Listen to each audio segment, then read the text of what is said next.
Bueno, las habitantes que estaban aquí eran los chalchihuiteños, la cultura chalchihuites.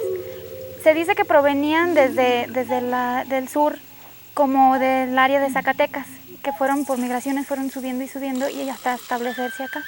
Y de los que hemos encontrado las evidencias, pues esta cultura es la chalchihuites. La de Zacatecas se le divide como la rama Xúchil y la de aquí es la rama guadiana.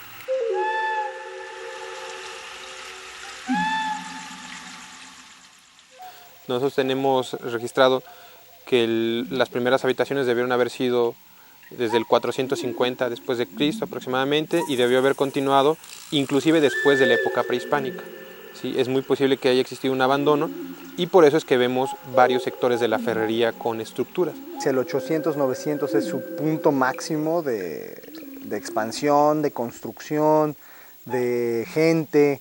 Cuando hablamos del periodo prehispánico en la ferrería, que es el periodo chalchihuites, específicamente la rama guadiana, estamos hablando de un espectro de tiempo de que va del 450, 550 después de Cristo y podría llegar hasta el 1350 más o menos después de Cristo.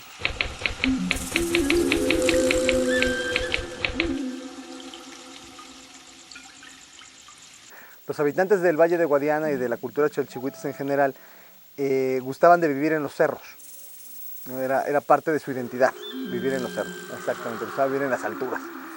Y entonces en la zona arqueológica de la ferrería pues no podía ser la diferencia y lo que construyen es una especie de acrópolis, ¿no? una zona alta, ¿no? Plana en esta primera cumbre del cerro de la ferrería donde construyen pues, sus edificios más importantes. Entonces si empezamos en ese sentido y pensando que en el año 600 se inicia esta construcción, pues estos chalchihuiteños construyen la pirámide. Pues hay varias pirámides, lo que es la rama, bueno, lo que es la cultura chalchihuites, como en el centro del país no hay tantas montañas, aquí lo que se utiliza es la montaña y ya se hace un poco más pequeña la pirámide. Okay. Pues el paisaje, como vemos aquí, se puede ver todo el valle y lo que es la pirámide es lo más representativo. Lo que pasa es que utilizamos la imaginación de manera diferente. Ante, por ejemplo, no tener una mano de obra masiva para poder construir una pirámide gigantesca, lo que haces es sustituir eso por una gran imaginación. En este caso, los chalchihuitas de esta zona entendieron el mundo a partir y con referencia fundamental en los astros, igual que las otras sociedades mesoamericanas. En eso se parecen muchísimo, por ejemplo, a las zonas de Teotihuacán, Chichén Itzá, Monte Albán, se parecen mucho. Pero aquí, en vez de hacer una gigantesca, lo que se está haciendo es unas plataformas sobrepuestas, como son las que están en la pirámide, y hasta arriba ponen un patio hundido. Esta es la única en Mesoamérica que tiene un patio hundido en la parte superior. Prácticamente todas las demás tienen un espacio plano para colocar un templo.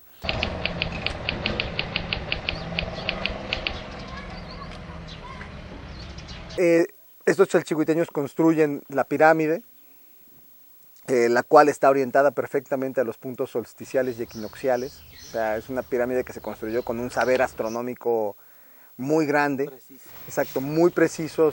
En este caso tenemos 4 entradas en la parte superior. Esas 4 entradas están puestas unas sobre otras, pero desfasadas en cierto momento. La entrada está desfasada en un pequeño espacio hacia la otra, hacia la entrada contraria, digamos. Entonces, esa entrada es la que permite que el sol en el equinoccio pueda entrar directamente y se puedan hacer observaciones. Es decir, llegó gente que ya sabía qué hacían, pues no era alguien que se le ocurrió, pues aquí la vamos a poner y no. O sea, era gente que sabía perfectamente lo que estaba haciendo. Y esa forma de construcción está adecuada a el lugar que ocupamos en la tierra. Así como los teotihuacanos orientaron su ciudad 14 grados hacia el norte y pusieron un eje urbano, así los chalchihuitas están utilizando esas mismas observaciones de los astros para poder colocar su ciudad, en este caso su ciudad, sus construcciones, sus plataformas, su pirámide, de una manera que siguiera el curso de los astros. Y todos los petrograbados están asociados a los edificios. O sea, se pueden encontrar elementos de alineamientos, rituales, que pudieron haber estado asociados a los edificios y por ende a la cosmovisión de los grupos chalchihuiteños que ocuparon aquí el sitio. Entonces, siempre pensamos que en el pasado como primitivos, como atrasados, como hasta peyorativamente, ¿no? Se menciona, ¿no? Así que hasta los grupos indígenas, hasta el día de hoy, desafortunadamente, mucha gente utiliza el término de manera peyorativa, ¿no? Como atrasado, como inculto, como... Pero justamente, cuando menos a nivel prehispánico, y en concreto para la gente de Durango y del sitio de la Ferrería, pues es un sitio en donde se da muestra de un saber avanzadísimo en muchísimas áreas del conocimiento. A nivel de astronómico, como tú dices, es un conocimiento enorme el que estas personas tenían, ¿no? No solamente reflejado aquí en la zona arqueológica de la Ferrería, sino en muchos otros monumentos que tenemos, ¿no? Como te digo, la zona arqueológica de la Ferrería y sus edificios da cuenta de ese conocimiento enorme de calendarios rituales, ¿no? Calendarios de 260 días, ¿no? Que es este calendario ritual lunar de los grupos mesoamericanos, y el calendario solar de 360 días también. O sea, tenemos todos estos calendarios que están reflejados en la zona arqueológica y que a nivel de conocimiento, bueno, pues son avanzadísimos, ¿no?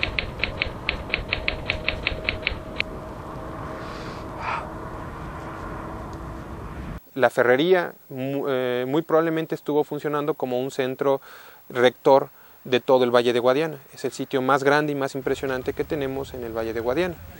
Finalmente, la última parte de la Ferrería, que es la parte superior, está compuesta por uno de los monumentos más importantes, que es la que conocemos como la pirámide, y a un lado tenemos un juego de pelota. Es muy importante porque el juego de pelota nos hace muy evidente a los arqueólogos que este es un espacio ritual.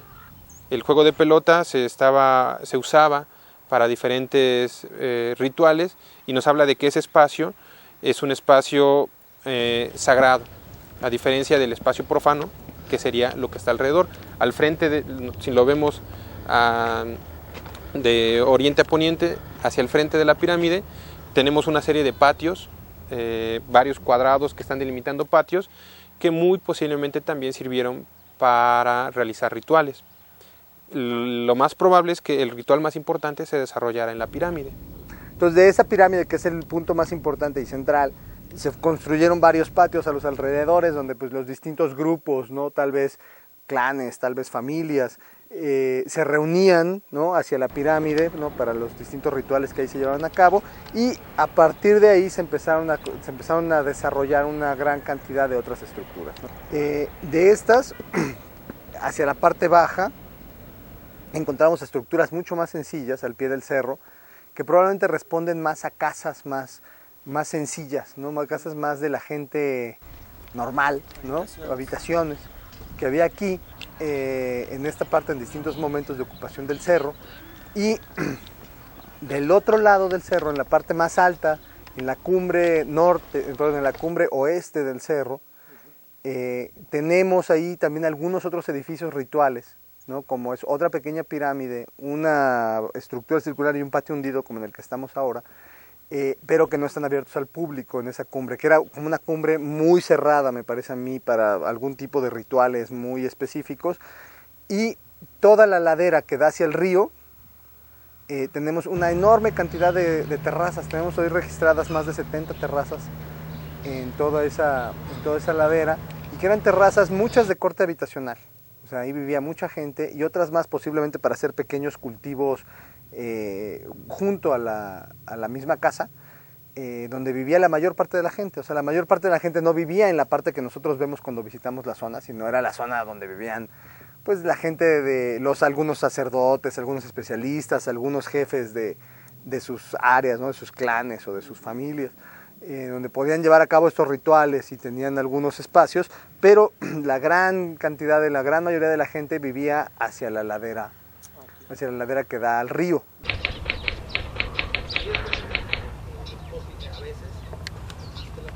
Este espacio en el que nosotros estamos es un cruce de caminos, es un espacio de contacto. Tenemos cosas que sabemos que vienen del suroeste, noroeste de México, que después vamos a ver reflejados en muchos años después. Tenemos cosas que vienen del sur, tenemos muchas cosas que vienen de la costa. ¿sí? También tenemos cosas que vienen de la zona del desierto. Este es un espacio en el que se encuentran los caminos, este es un espacio en donde se encuentran las culturas, se encuentran sobre todo, más que las culturas, las ideas. Y entonces por eso vemos aquí una combinación de muchas cosas. El término frontera es un término que se ha utilizado mucho y muy extendidamente en arqueología. Es un concepto al que tenemos que cuestionar, igual que les platicaba. Hoy me pueden decir que la frontera con Estados Unidos es el río Bravo y hay inclusive una barda grande. Y eso no impide que siga yendo gente y que la gente hable español allá y que nosotros tengamos aquí tenis y que exista esta cultura globalizada. Así como hoy es globalizada, también antes era globalizada. Las fronteras son inventos de nosotros. Tenemos que entenderlo, me parece, de esa manera. En ese sentido, hay cosas del sur y es muy importante recalcar que sí se conocen, sí tienen ideas, sí tienen contacto con el sur, inclusive pudo haber vivido gente del sur, no podemos negarlo, pero también pudo haber del norte, y también pudo haber del oriente, y también pudo haber del poniente, ¿sí? Y por supuesto la gente que tenía miles de años viviendo aquí. Muy importante señalar, no precisamente en la Ferrería, pero no muy lejos de aquí tenemos evidencia de vida humana, de acciones humanas, de 5.000 años, 3.500 años. Entonces aquí vivía desde hace mucho tiempo mucha gente y aquí convivieron y hubo un gran desarrollo.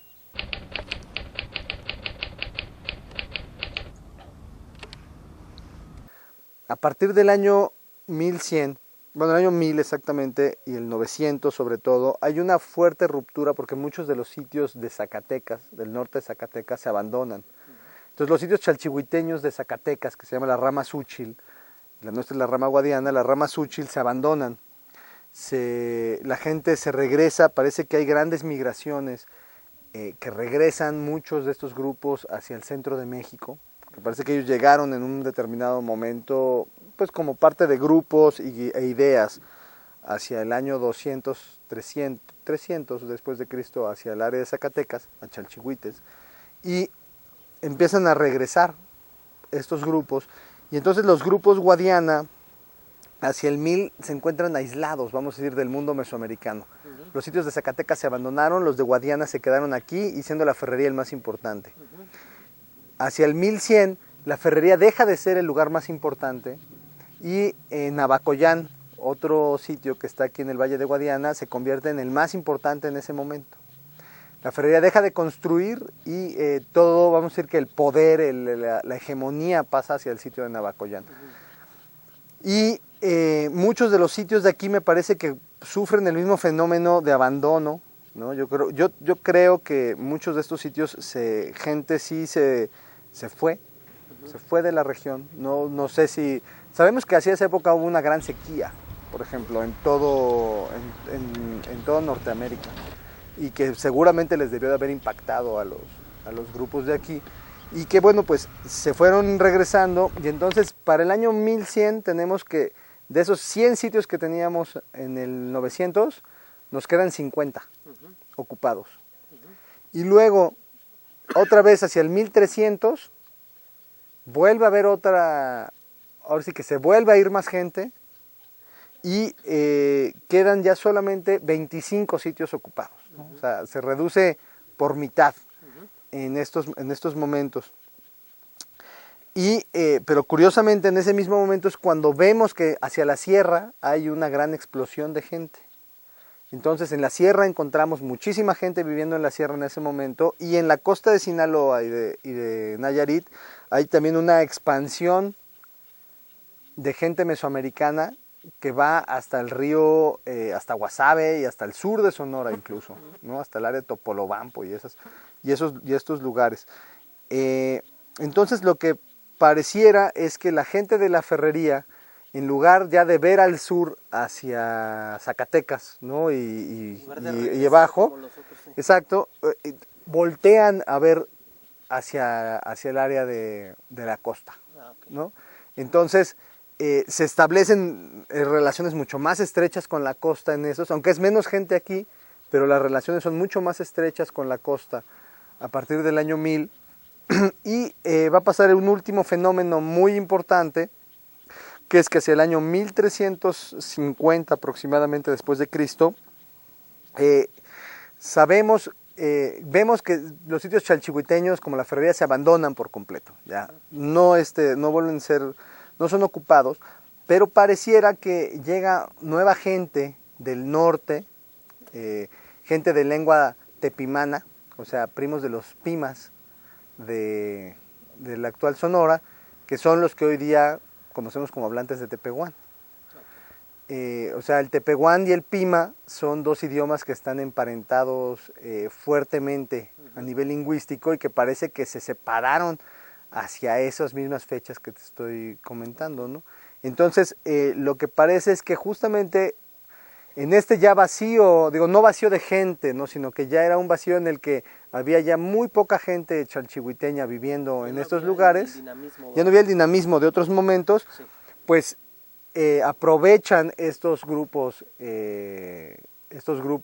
tepehuanes que entran, probablemente se mezclan y se funden, o estos grupos tepimanos, no tepehuanes, estos grupos tepimanos que se funden probablemente con los chalchihuiteños y que a la larga y al correr de los siglos, ¿no? Porque estamos hablando de otros 2 siglos más para que llegaran los primeros españoles, se funden y cuando llegan los españoles son los que ellos llaman tepehuanes.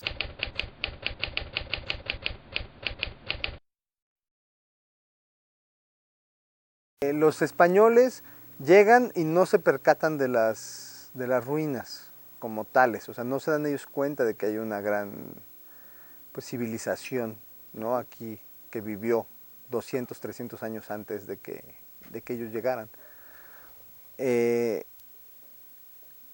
Curiosamente tenemos algunos escritos de los españoles cuando están mercedando tierras, o sea, cuando estaban repartiéndose la tierra del Valle de Guadiana, en el que sí se mencionan, por ejemplo, las tapias viejas de los gentiles, cosas así, que pareciera que sí se están haciendo referencia a algunos sitios arqueológicos que tenemos detectados del valle. O sea, vamos, no, ellos se dieron cuenta que había gente que vivió aquí y que eran probablemente, que no eran los que estaban. Claro. ¿No? O sea, sí me parece que eso sí pasó, pero no fue algo importante, o sea, fueron notas que tenían ellos.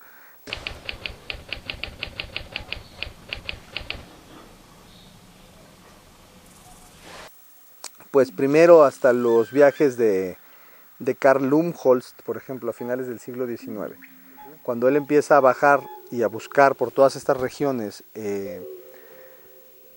grupos indígenas y sitios arqueológicos, que se empiezan a dar cuenta de que aquí en Durango hay cosas, ¿no? Se hacen algunas menciones por viajeros, por ejemplo, del Zape, de algunos otros lugares. Y ya se empieza a darse cuenta desde finales del siglo XIX que pues hay algo de arqueología aquí en Durango. Después va a ser un arqueólogo norteamericano en los años 30 que se llama Alden Mason, quien va a ser el que va a planear una visita desde Chalchihuites, Zacatecas hasta el Zape en Durango, y él va a ser el primero que se da cuenta de la existencia de todos estos sitios. Y él es el primero que identifica el material como una nueva cultura de corte mesoamericano que llama Chalchihuites, justamente, Alden Mason. A nivel ya nuestro, no local, pues tenemos que va a ser primero don Everardo Gámez. El profesor don Everardo Gámez va a ser el primero, uno de los primeros en interesarse por estas antigüedades, ¿no? Pero él sobre todo en la zona del Mezquital, y ahí va a empezar a establecerse todos estos primeros intereses ya sobre la arqueología de Durango, ¿no? Y posteriormente va a ser justamente como tú dices, ya en los años 40 aproximadamente, Federico Schroeder, una persona que se interesa.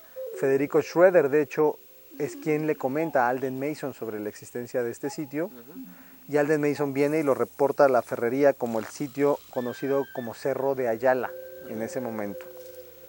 O sea, este sitio, su primer nombre oficial fue Cerro de Ayala. Cerro de Ayala, como primera referencia arqueológica que tenemos. Y bueno, pues posteriormente habrán otros investigadores que trabajaron aquí en el área del Valle de Guadiana. Después llegará el arqueólogo más importante, que fue el que trabajó aquí, que fue Charles Kelly, ¿no? Con la Universidad del Sur de Illinois, que fue el que hizo todos los trabajos de investigación y la gran cantidad de información que tenemos y buena parte del conocimiento arqueológico que tenemos se lo debemos al trabajo del doctor Kelly en los años 50 y 60 aquí en la zona arqueológica.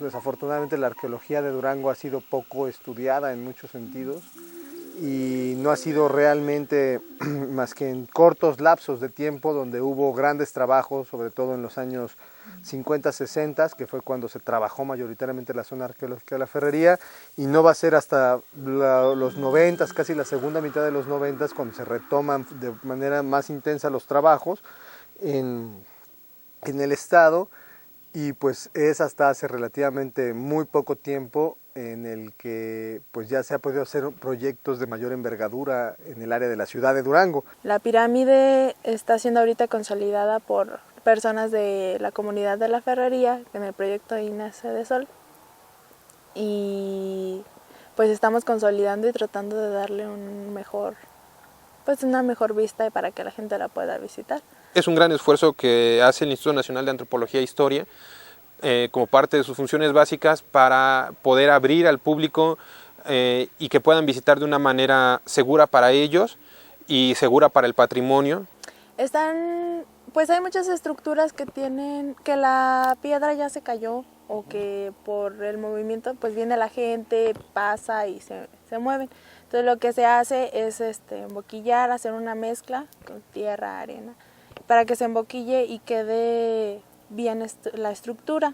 Por ejemplo, aquí están los señores de aquí, están con la escalinata y están tratando de que pues se vea mejor. Las muchachas que son los ayudantes, están los maestros y los ayudantes, ellos son los que se encargan de pintar, y esta es pintura, es tierra y agua, pero para que se absorba mejor y tenga un color pues natural. Este patrimonio, es muy importante recalcar, no le pertenece a una persona o a un grupo de personas, le pertenece a todo el país, es propiedad de la nación y por lo tanto es propiedad de la gente que lo venga a visitar. Pero si de alguien debemos de sentirnos más cercanos a la Ferrería, es toda la gente de Durango. Tenemos la oportunidad de tener un espacio abierto al público, tenemos que visitarlo, tenemos que conocerlo, los invitamos a conocer el museo, los invitamos a conocer los sitios. En el instituto siempre estamos abiertos para poderlos apoyar en lo que sea necesario. Que venga, la visite, que la cuidemos y que sobre todo pues tengan conciencia de que no solo es una gran pirámide, sino que hay muchas cosas por estudiar todavía, hay mucha cerámica, lítica, entonces hay que tratar de conservar nuestro patrimonio. Que mucha gente no sabe que la tiene aquí, que esté viviendo a escasos 4 o 5 kilómetros de ella, o sea, que nunca en su vida ha podido venir, o que pasan y piensan que la Ferrería llega a unos pocos cimientos que están aquí en la parte baja y nunca se les da el interés por detenerse un rato y subir al cerro a admirar las cosas que realmente nos dejaron nuestros antepasados y que es muy bello. El esfuerzo que ustedes hacen en la universidad me parece muy interesante, nos coadyuvan de una manera muy importante a poderlo difundir. La Ferrería no es el único sitio arqueológico. En el Valle tenemos registrado casi 100 sitios, en el estado tenemos más de 500 sitios, ¿sí? No son pocos, son muchos.